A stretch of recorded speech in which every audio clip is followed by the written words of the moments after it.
Well, what drew me to the story of the Mary Celeste started in 5th grade. I grew up in New Orleans, and it was we got a weekly reader at our school, and it would have little passages that might be of interest, little stories, news stories, but also old stories that would be of interest to 5th graders. And I have a real memory of having read about that ship then. My father was a sea captain for Lykes Brothers Shipping, and I spoke to him about it, and he knew about it, which surprised me because he had very little interest in my weekly reader and anything in it. So he had heard that this was, this famous ship that was found empty off the coast of the Azores in 1872, and no one has ever been able to figure out why the crew left the ship, because it was in good condition. I forgot about it for many years, but every once in a while I would hear some mention of it or read some mention of it. And then a few years ago, and this part I don't remember, I learned that the captain had his wife and daughter aboard.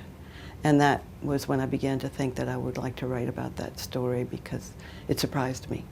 I was just beginning to think about writing about the Mary Celeste, so I got a couple of books about it, because I had never really investigated what people think happened or anything about who the people were who were on the ship.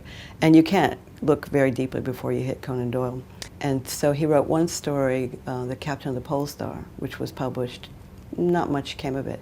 But then he decided to write a story which is called J. Habakkuk Jepson's Testament, I think. And it purports to be told by someone who was on the Mary Celeste and who was a survivor. And that story was the first one that made him any money. It paid his rent for a year. He was astounded by what he was paid for it.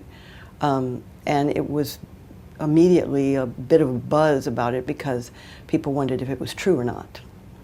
It's very clearly not true. He did change the names, and he described some things on the ship that he totally made up out of air. He's a writer. Why shouldn't he? But those little things, like the fact that there was a cat on board, or that there was food on the table still warm, which makes no sense at all since it had been drifting for 2 weeks. Those little details stuck to the story of the Mary Celeste, and even the people involved in the family, people in the family believed those things later on, like the granddaughter, and they even got the name wrong. They called it the Marie Celeste, which was what Doyle called it, instead of the Mary Celeste. So it's one of those things where somebody fictionalized it, and the fiction stuff stuck to the story. I did not enjoy, and I was not excited to realize that I was undertaking a historical novel. I dreaded it. I had a great time not doing historical fiction because it doesn't require research. Although it doesn't matter what you write about. Though my last novel was about an actor, and so I had to go about with actors and read about acting and learn about Stanislavski and all that stuff. There's always research. But for something like this, it covers almost 40 years, I think. The research was huge, and I don't have a good memory anymore. And I write things down on little slips of paper, and then I can't find them, or I can't find the reference that I need. So it's very grueling, and I spent 3 years just getting through the research and getting through this book. But I wasn't having fun.